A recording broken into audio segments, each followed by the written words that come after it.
Bonjour, nous allons faire de la coupe et nous allons voir plus particulièrement les croisures, la parmenture et les enformes.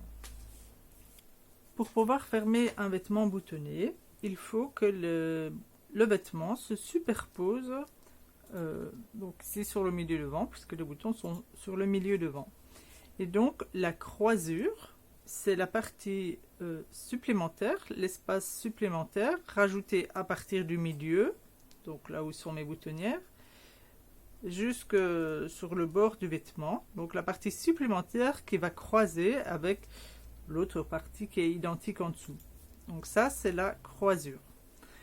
La parmenture est une pièce qui est rajoutée pour terminer proprement à l'intérieur.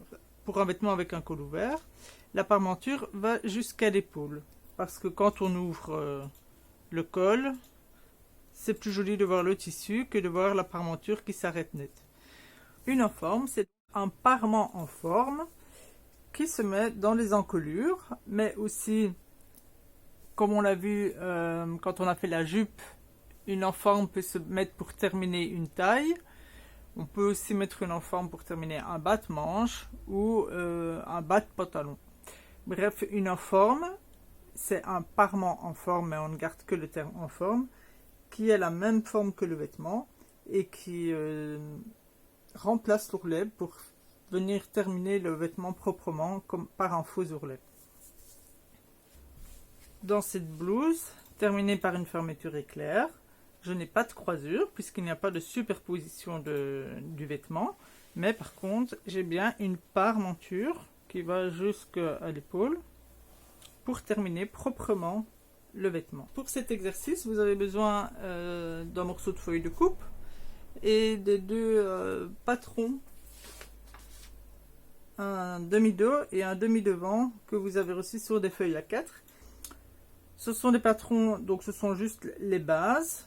Il n'y a que le morceau. On ne va pas s'occuper du tout de la partie en manchure. On va bien travailler sur le milieu devant et l'encolure. C'est une encolure de base, donc ras du cou. Alors, la première chose que nous allons tracer, c'est donc la croisure. La croisure est juste une parallèle par rapport au milieu devant. Et elle a, en général, 1,5 fois le diamètre d'un bouton. Donc si je faisais un vêtement avec ce bouton-ci par exemple, son diamètre est de 2 cm et donc ma croisure aurait 2 cm plus la moitié, donc aurait 3 cm. Mais on met minimum 1,5 cm, pas moins, même si on prend les tout petits boutons, parce que si on mettait moins de croisure en portant le vêtement, avec les mouvements, le vêtement s'ouvrirait entre les boutons. Donc ici pour ma chemise, je vais utiliser les petits boutons. Je mets 1,5 cm en parallèle et je trace ma parallèle.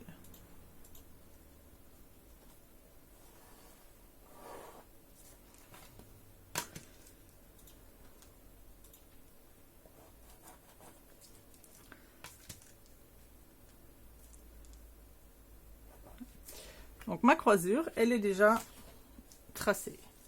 C'est l'espace ici. Cet espace-ci, c'est la croisure. Alors je vous ai dit que c'était une encolure de base, parce qu'un patron vraiment de base. Et même si on veut une encolure ras de cou, on va dégager un petit peu cette encolure-ci. Donc sur l'épaule, je vais reculer de 1 cm. Et sur le milieu devant, je vais descendre de 1,5 cm.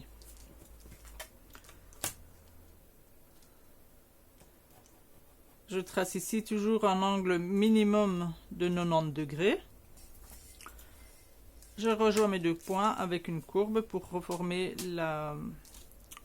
l'encolure.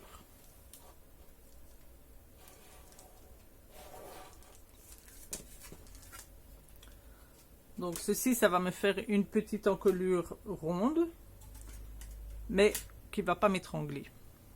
Comme j'ai dégagé d'1 centimètre ici sur l'épaule, devant, il ne faut pas oublier aussi de corriger l'encolure dos, où je vais aussi dégager 1 centimètre sur l'épaule.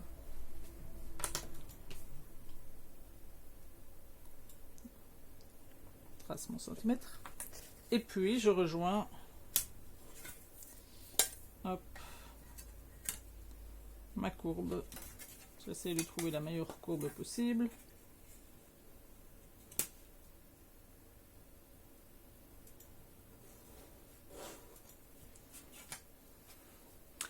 Comme au devant, au milieu dos, vous devez toujours avoir, alors ici vous devez toujours avoir un angle droit, donc 90 degrés.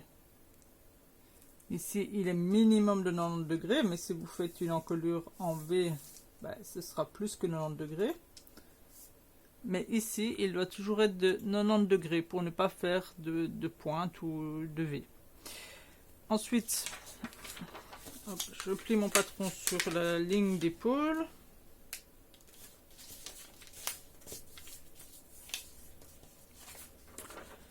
Et je superpose ici. Voilà, en mettant bien le point d'origine au départ.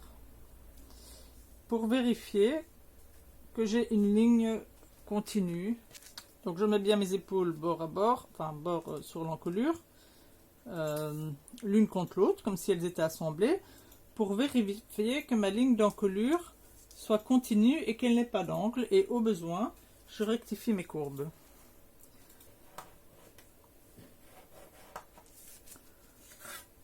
Tant que j'y suis, vous voyez ici, j'ai une différence d'1 centimètre. Ce n'est pas une erreur dans le patron, c'est en fait cette différence est résorbée dans les vestes et tout ça. C'est pour remplacer la pince omoplate que je n'ai pas. Donc on met plus de valeur pour mettre du volume au niveau de la pince omoplate. Pour notre exercice, on va juste l'enlever. On va pas s'en occuper puisqu'on met pas de manche. Hop. Parce que notre travail va consister au niveau de l'encolure uniquement. Ma croisure est tracée. Maintenant, je vais tracer ma parmenture. Alors, ma parmenture, donc, c'est le tissu qui va venir à l'intérieur du vêtement pour le terminer. Et donc, elle peut même être à même, c'est-à-dire sur le même patron. Ici, ce sera juste un pli ou séparé. Ce chemisier-ci a une parmenture séparée. On est venu la rajouter après avec une couture. Le choix entre une parmenture à même ou séparée dépend essentiellement de la largeur du tissu et de la consommation du tissu. C'est-à-dire que pour les grandes tailles, si j'ai une parmenture à même, ça va m'élargir ma pièce devant et je ne vais pas pouvoir mettre un dos et un devant. Donc parfois, je vais préférer mettre ma parmenture séparée pour pouvoir mettre les deux pièces l'une à côté de l'autre et mieux agencer mes patrons. Dans les petites tailles, en général, on sait placer un dos et un devant avec une parmenture.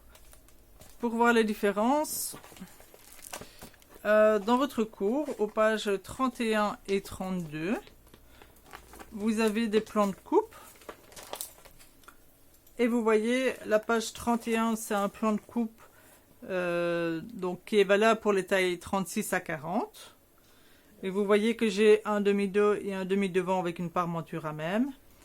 Tandis que la page 32, c'est un plan de coupe pour les tailles 42 à 48.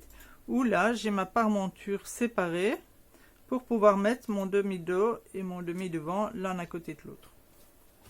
La largeur de ma parmenture, je vais tracer une parallèle à ma ligne de bord, donc à ma ligne de pliure. Et pour l'instant, je vais la tracer de 5 cm.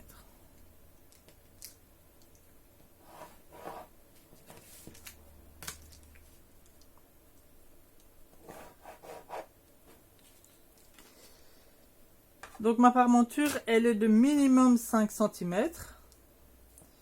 Et pour un chemisier, on peut aller jusqu'à 8 cm. Pour une veste, Bon, bah, ça dépendra si on a un double boutonnage ou un simple boutonnage, mais pour un simple boutonnage, on peut aller jusque 10-12 cm.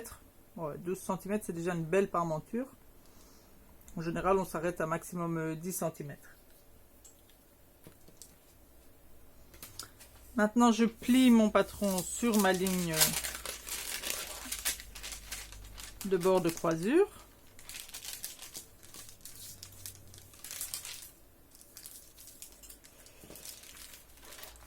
Et sur l'envers, je vais redécalquer mon encolure. Comme je ne vois pas ma nouvelle encolure, je vais avec une roulette repasser ma nouvelle encolure à la roulette.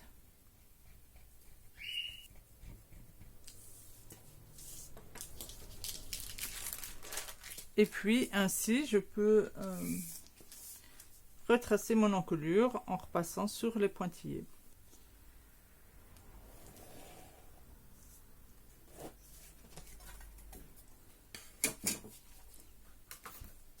Je redécalque également mon épaule.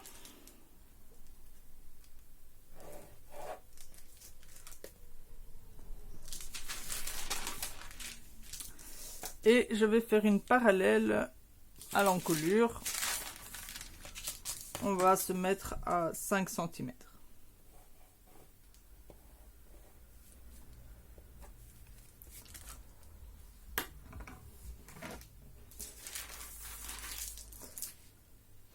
Ensuite, je vais juste casser l'angle ici parce que ce sera plus facile pour se jeter et c'est aussi plus facile quand on double le vêtement d'assembler des lignes légèrement courbes que d'avoir juste un angle. Donc maintenant, j'ai ma croisure, j'ai ma parmenture. Il me reste à rajouter mes valeurs couture. Bon, alors les valeurs couture, ce n'est pas obligatoire de les rajouter dans un patron, mais je préfère personnellement couper avec un patron valeur couture comprise. C'est au choix évidemment de la couturière. Pour l'exercice, on va mettre 1 cm sur les épaules. Donc on n'oublie pas l'épaule de la parmenture. Et également 1 cm sur l'encolure. Voilà.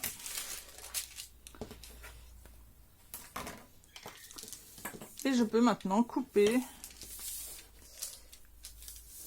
mon patron.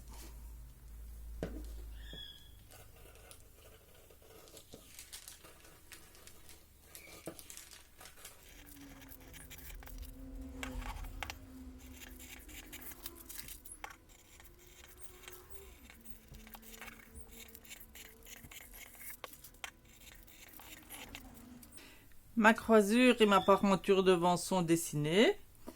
Je vais m'occuper maintenant de l'enforme du dos. Dans le dos, j'avais déjà corrigé l'encolure puisqu'on avait dégagé d'1 centimètre. Je vais faire une enforme. Et à l'épaule, je dois avoir la même longueur qu'ici. Donc, nous avions mis 5 cm.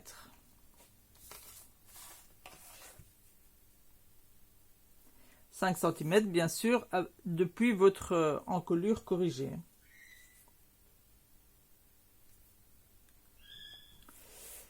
Et je vais placer 5 cm partout en parallèle.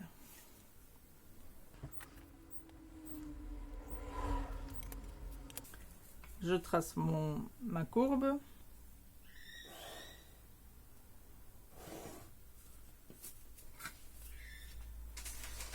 Et je vais tracer mes valeurs couture.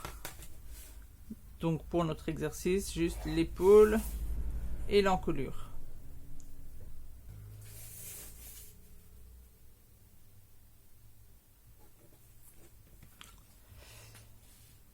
Et maintenant, il me suffira de redécalquer. Il me suffit de redécalquer l'enforme. Je ne vais pas la couper directement sur mon patron puisque j'en ai encore besoin.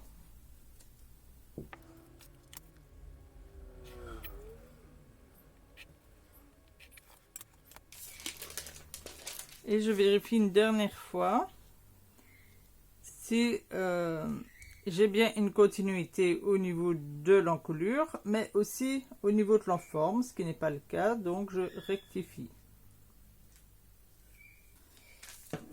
Je peux couper.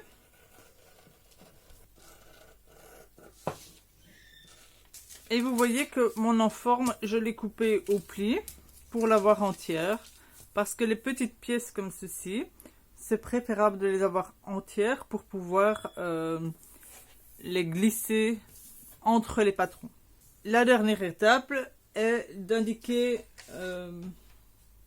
le nom des pièces, la nomenclature, combien de fois il faut les couper. Donc le devant, ceci c'est le devant, doit être coupé 2 fois en tissu.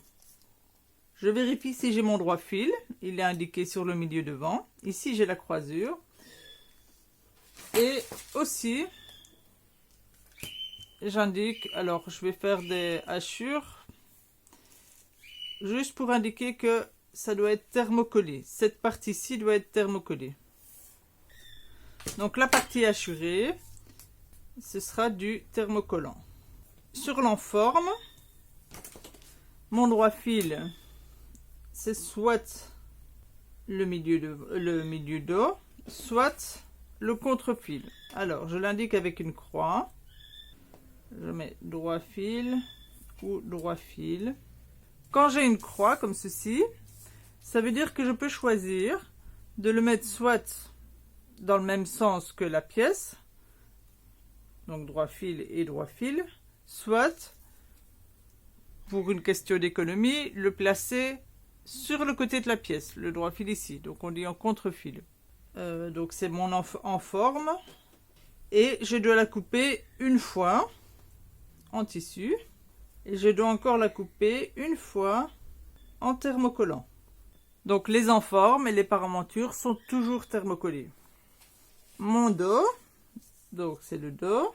Mon milieu est indiqué, mon droit fil est indiqué, et je dois le couper une fois. Mais ici je n'ai qu'un demi, donc c'est une fois, mais dans le pli. Une fois tissu dans le pli. Alors je peux indiquer que mon pli, il y a différents symboles. Soit j'indique comme ça veut dire pli du tissu. Soit je fais une flèche comme ça. Dans les patrons commerciaux, vous aurez plus souvent un petit pont comme ça ou même ceci. Ceci veut dire la même chose que ces deux symboles-ci, ça veut dire pli du tissu. L'écran dont j'aurai besoin sur mes vêtements, ce sera le cran du milieu dos. Bon, ici je ne sais pas l'indiquer, c'est le pli du tissu. Le cran du milieu dos pour l'enforme, pour pouvoir raccorder ces deux pièces-ci. Et sur le devant, ce sera le cran du pli. Pour faire la blouse complète, j'aurai encore besoin de crans, des carrures, mais pour l'exercice, je ne m'en occupe pas. Et voilà, notre cours de coupe est fini pour les enformes et les croisures.